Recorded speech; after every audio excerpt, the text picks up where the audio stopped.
Pensez pouvoir rester calme et serein pendant une tempête, insensible aux défis et à l'adversité. Bien que cette image puisse sembler très éloignée de la réalité pour beaucoup, elle est en réalité plus facile à comprendre que vous ne le pensez. Maintenir la paix intérieure même lorsque tout autour de vous paraît chaotique repose sur une ancienne philosophie de la vie. Cette méthode, pratiquée par les sages depuis des siècles, nous invite à développer une force intérieure qui nous permet de rester centrés et de contrôler nos émotions quelles que soient les circonstances extérieures. Cette philosophie profonde nous enseigne que le vrai bonheur ne dépend pas des événements extérieurs, mais de la façon dont nous les percevons et de notre capacité à y répondre de manière constructive. En d'autres termes, la clé du calme ne réside pas dans la recherche du contrôle sur ce qui se passe autour de nous, mais dans la maîtrise de nos propres pensées. C'est un travail intérieur, une discipline personnelle qui nous permet de maintenir une stabilité émotionnelle même dans les moments les plus incertains de notre vie. Dans cette vidéo, nous explorerons 10 leçons puissantes qui vous guideront sur le chemin de la maîtrise de soi.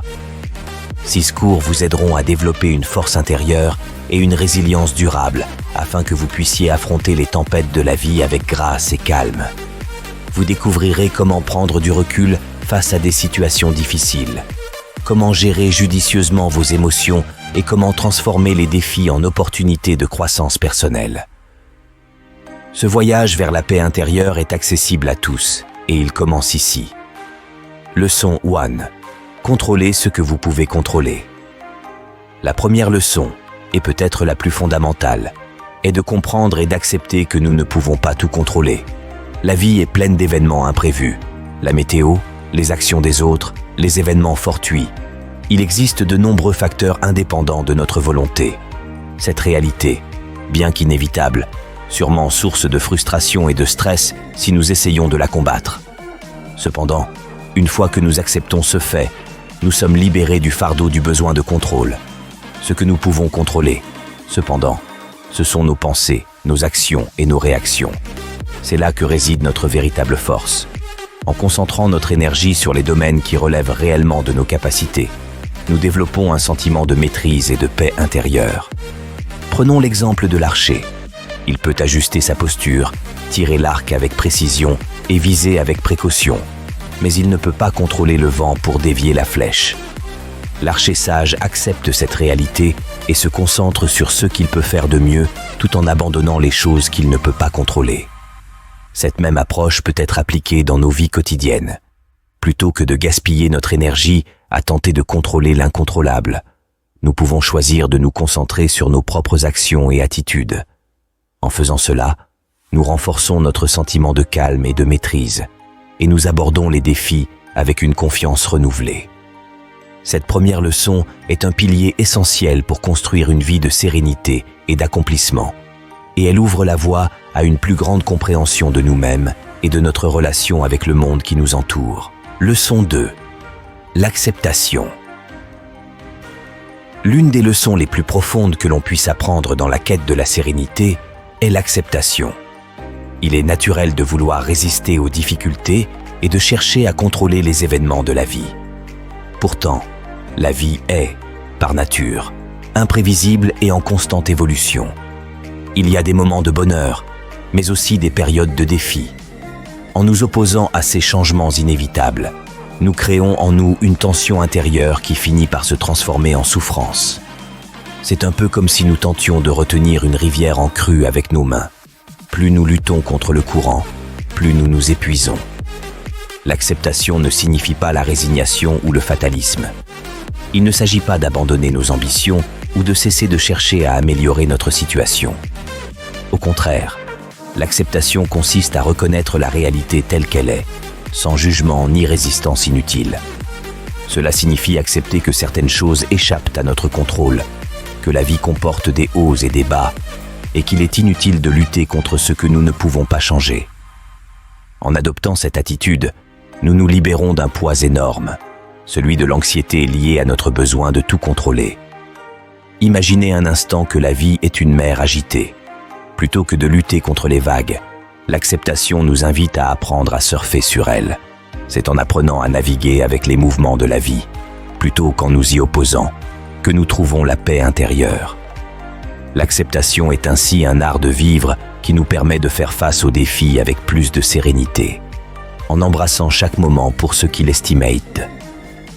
En pratiquant l'acceptation, nous développons également la capacité de vivre pleinement le moment présent.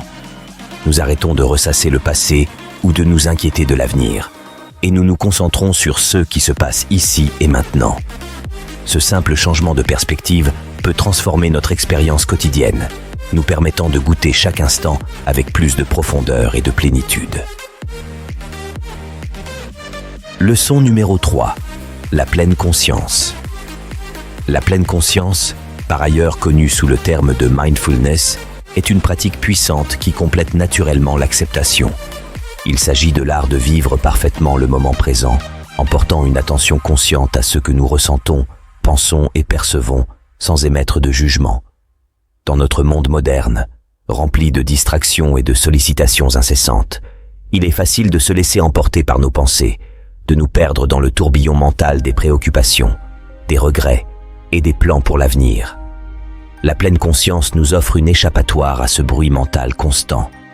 Elle nous invite à nous recentrer sur l'instant présent, à prêter attention à nos sensations corporelles, à nos émotions et à nos pensées, mais sans nous laisser submerger par elles. C'est comme si nous prenions le temps de nous arrêter, de respirer profondément et d'observer calmement ce qui se passe en nous et autour de nous. Cette pratique nous permet de créer un espace intérieur de clarté et de calme, même au milieu du tumulte de la vie quotidienne. Imaginez que votre esprit est une pièce sombre remplie de pensées, de préoccupations et d'émotions. Lorsque vous pratiquez la pleine conscience, c'est comme si vous allumiez une lampe dans cette pièce. Soudainement, les ombres se dissipent et vous pouvez voir clairement ce qui s'y trouve. Vous pouvez observer vos pensées et vos émotions sans être pris au piège par elles. En cultivant cet état de présence, vous réduisez l'agitation mentale, vous devenez plus ancré et vous gagnez en perspective. La pleine conscience ne nécessite pas des heures de méditation chaque jour. Elle peut être pratiquée dans les petites choses de la vie, en savourant chaque bouchée d'un repas, en écoutant véritablement une conversation, en ressentant le contact de vos pieds sur le sol lorsque vous marchez.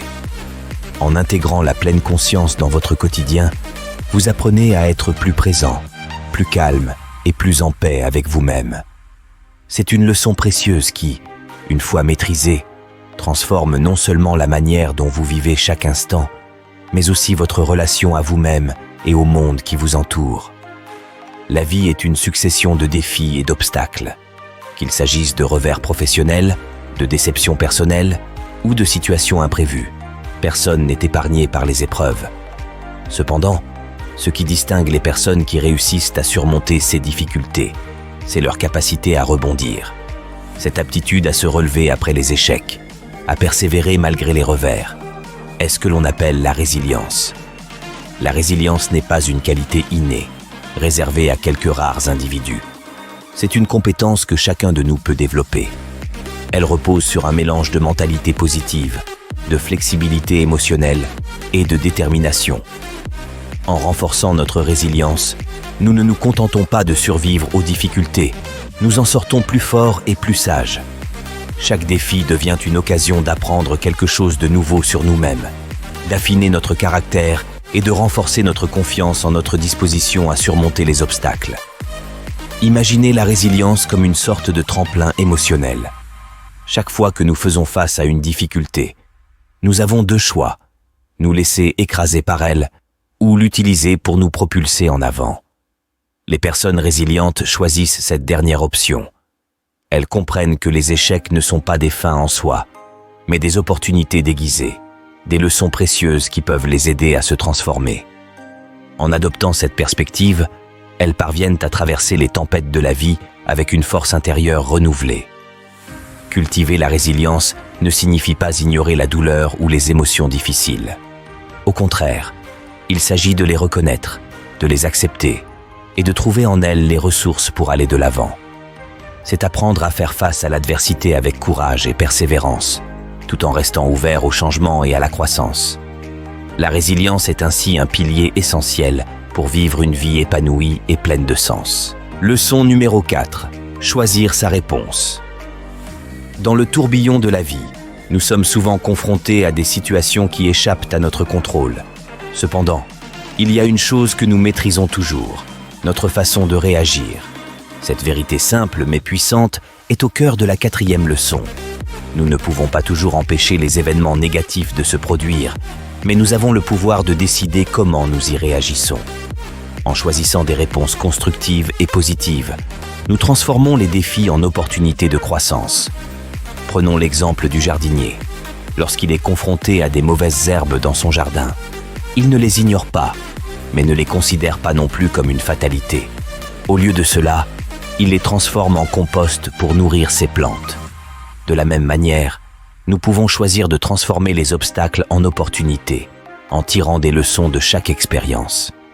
Chaque situation difficile est une invitation à exercer notre pouvoir de choix. Par exemple, face à une critique, nous pouvons choisir de nous laisser abattre ou d'en tirer un enseignement pour nous améliorer. Devant un échec, nous pouvons céder au découragement ou décider de persévérer et d'adapter notre approche. En cultivant cette capacité à choisir nos réponses, nous devenons les véritables architectes de notre destin. Leçon numéro 5. Limiter les désirs excessifs. Dans notre société moderne, nous sommes constamment bombardés de messages nous incitant à consommer toujours plus. La recherche de biens matériels, de nouvelles expériences et de réussites éclatantes est devenue une quête sans fin pour beaucoup d'entre nous.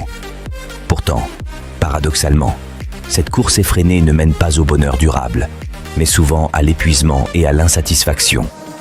Le secret d'une vie équilibrée et sereine réside dans la disposition à limiter ses désirs. Cela ne signifie pas renoncer à toute ambition ou à tout plaisir, mais plutôt à faire preuve de discernement dans ce que nous souhaitons. En réduisant nos attentes matérielles et en apprenant à apprécier ce que nous avons déjà, nous découvrons une forme de liberté intérieure. C'est comme si nous apprenions à remplir un verre d'eau. Une fois plein, il n'est plus nécessaire d'en rajouter. Le contentement naît de la satisfaction avec ce que nous avons déjà, plutôt que de la poursuite incessante de ce qui nous manque. En limitant nos désirs excessifs, nous réduisons également notre anxiété. Moins nous sommes obsédés par l'idée d'acquérir davantage, moins nous ressentons la pression de répondre à des attentes irréalistes. Cette attitude nous permet de nous recentrer sur l'essentiel, de retrouver un équilibre intérieur et de vivre avec plus de simplicité et de joie. Leçon numéro 6. Cultiver la gratitude. La gratitude est une pratique puissante qui transforme notre perception de la vie. Au lieu de nous concentrer sur ceux qui nous manquent, elle nous invite à reconnaître et à apprécier ce que nous avons déjà. Chaque jour, nous avons des raisons d'être reconnaissants, même pour les plus petites choses. Un sourire, un rayon de soleil, un repas partagé avec des proches. En cultivant la gratitude, nous changeons notre perspective sur le monde. C'est comme si nous mettions des lunettes roses, tout devient plus beau et plus lumineux. Les défis paraissent moins accablants, et les moments de bonheur sont savourés avec plus d'intensité. La gratitude nous aide à adopter une attitude positive face à la vie, à voir le bon côté des choses, et à renforcer notre résilience face aux difficultés. Prendre quelques minutes chaque jour pour réfléchir à ceux dont nous sommes reconnaissants peut avoir un impact profond sur notre bien-être. Cela nous aide à rester ancrés dans le présent, à cultiver un sentiment de contentement et à entretenir des relations plus harmonieuses avec les autres. En fin de compte, la gratitude est une clé essentielle pour vivre une vie plus heureuse et plus épanouie. La vie est un voyage parsemé d'incertitudes, de défis et parfois même de chaos. Dans ces moments de turbulence, il est essentiel d'avoir des repères, des principes solides qui nous aident à naviguer avec assurance. Les vertus jouent ce rôle de phares éclairant notre chemin. Elles nous guident, non seulement dans les moments difficiles, mais aussi dans notre quête d'une vie épanouie et équilibrée. Les vertus telles que la sagesse, le courage, la justice et la tempérance sont des qualités intemporelles qui nous rappellent ce qu'il y a de plus noble en nous. Elles ne sont pas simplement des idéaux abstraits, mais des pratiques quotidiennes qui, une fois intégrées à notre vie, peuvent transformer notre existence de manière profonde. Leçon numéro 7. La sagesse. La sagesse est bien plus qu'une simple accumulation de connaissances. Elle est la capacité à utiliser cette connaissance de manière éclairée, à prendre des décisions basées sur la raison, l'expérience et l'intuition. La sagesse nous aide à voir au-delà des apparences, à comprendre les nuances de chaque situation et à agir avec discernement. Elle est comme un guide intérieur qui nous oriente vers des choix judicieux, même lorsque les eaux de la vie sont troubles. Leçon numéro 8. Le courage. Le courage n'est pas l'absence de peur, mais la disposition à avancer malgré elle. C'est la force intérieure qui nous pousse à affronter les obstacles, à persévérer même lorsque tout semble perdu. Le courage nous rappelle que, face aux tempêtes, nous avons le pouvoir de tenir bon, de surmonter nos peurs et d'aller de l'avant. Il est le moteur de l'action, celui qui nous permet de transformer les défis en opportunités de croissance. Leçon numéro 9. La justice. La justice est la vertu qui nous pousse à traiter les autres avec équité et respect. Elle est le fondement des relations harmonieuses, de la société civile et de l'éthique personnelle. Cultiver la justice, c'est s'efforcer de voir le monde à travers les yeux des autres, d'agir avec intégrité et de défendre ce qui est juste, même lorsque cela demande des sacrifices. Elle nous rappelle que notre bien-être est intimement lié à celui des autres et que la véritable force réside dans la capacité à faire ce qui est moralement juste. Leçon numéro 10. La tempérance. La tempérance est la maîtrise de soi, l'habileté à modérer nos désirs et à trouver un équilibre dans toute chose. Dans un monde dans lequel l'excès est souvent encouragé, la tempérance nous rappelle l'importance de la modération et du juste milieu. Elle nous aide à éviter les excès qui peuvent nuire à notre bien-être, à cultiver une vie plus simple et plus harmonieuse. La tempérance est comme un ancrage.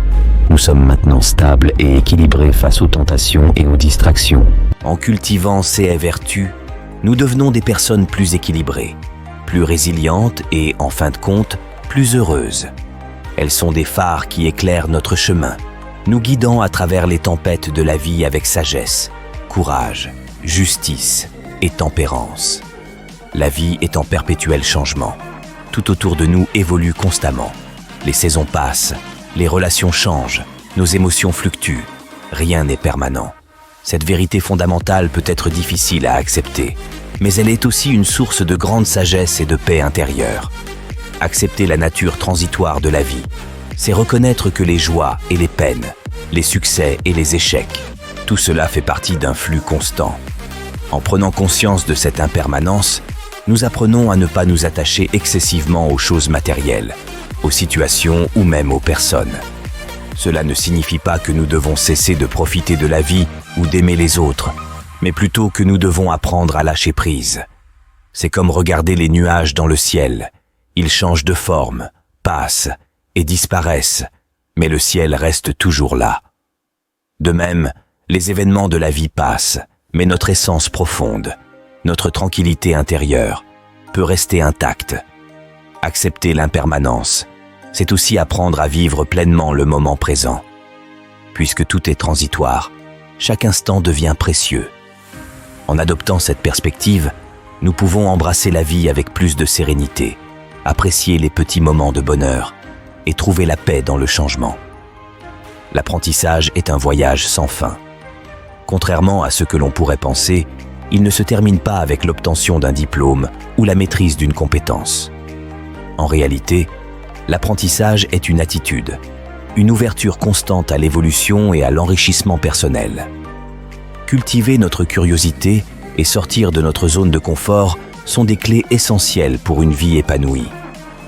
Chaque jour est une nouvelle opportunité. Lorsque nous investissons dans nos relations, nous créons un réseau de soutien qui nous aide à surmonter les défis de la vie. Que ce soit à travers la famille, les amis ou la communauté au sens large, ces connexions renforcent notre résilience et notre sentiment d'appartenance. De plus, en étant présents pour les autres, nous donnons aussi du sens à notre propre vie. Aider, écouter, partager des moments de joie ou de peine nous enrichit autant qu'il enrichit ceux qui nous entourent. La force de la communauté, c'est cette énergie collective qui nous pousse à aller de l'avant, à grandir ensemble et à trouver un équilibre entre l'individu et le groupe. Construire et entretenir des relations nécessite du temps, de l'attention et de l'effort, mais les bénéfices en sont incalculables. En se connectant avec les autres, nous nous connectons aussi à une partie plus profonde de nous-mêmes, découvrant des forces que nous ne soupçonnions pas et trouvant un soutien qui rend les moments difficiles plus supportables. Dans un monde où tout semble aller vite, où les obligations et les responsabilités s'accumulent, il est facile de négliger son propre bien-être. Pourtant, prendre soin de soi est essentiel pour naviguer dans les tempêtes de la vie. Sans une attention régulière à notre santé physique, mentale et émotionnelle, nous risquons de nous épuiser, de perdre notre énergie et de nous sentir submergés par les défis. Prendre soin de soi, c'est plus qu'un simple acte de survie. C'est une forme de respect envers soi-même. Cela signifie écouter son corps, répondre à ses besoins et se donner l'espace pour se ressourcer. Que ce soit en mangeant sainement, en faisant de l'exercice, en dormant suffisamment ou en s'accordant du temps pour des activités qui nous apportent du plaisir, chaque geste compte. C'est comme remplir le réservoir d'une voiture. Si le réservoir est vide, la voiture ne pourra pas rouler. De même, si nous négligeons notre propre bien-être, il devient difficile de faire face aux exigences de la vie quotidienne. Le bien-être physique est souvent le premier aspect auquel nous pensons, mais il est tout aussi crucial de prendre soin de notre esprit et de notre cœur. Trouver des moments de calme, pratiquer la méditation ou la pleine conscience, exprimer ses émotions ou simplement se détendre avec un bon livre ou une promenade en nature sont autant de moyens de nourrir notre esprit. Prendre soin de soi, c'est aussi savoir dire non lorsque c'est nécessaire, mettre des limites claires pour préserver son énergie et se donner la permission de ralentir lorsque la vie devient trop intense. En prenant soin de nous, nous nous donnons les moyens de vivre pleinement et de faire face aux défis avec plus de sérénité et de résilience. Cela nous permet aussi d'être plus présents et disponibles pour les autres, car un esprit et un corps en bonne santé sont essentiels pour une vie équilibrée et harmonieuse. En intégrant ces 10 leçons dans notre vie quotidienne, nous posons les bases d'une existence plus paisible, plus équilibrée et plus épanouissante. Cultiver un calme intérieur profond et une sérénité inébranlable n'est pas une tâche facile, mais les efforts que nous y consacrons sont largement récompensés. Chaque petit pas que nous faisons dans cette direction nous rapproche d'un bonheur durable et authentique. Le chemin vers cette sérénité passe par une meilleure connaissance de soi, par le développement de nos qualités intérieures et par l'acceptation de la nature transitoire de la vie. En vivant pleinement le moment présent, en prenant soin de notre corps et de notre esprit, et en cultivant des relations sincères avec les autres, nous créons un environnement propice à la paix intérieure. En fin de compte, la véritable sérénité ne vient pas de l'absence de difficultés, mais de notre capacité à les traverser avec grâce, force et sagesse. Le bonheur que nous cherchons est déjà en nous, prêt à être découvert à travers ces pratiques simples mais puissantes.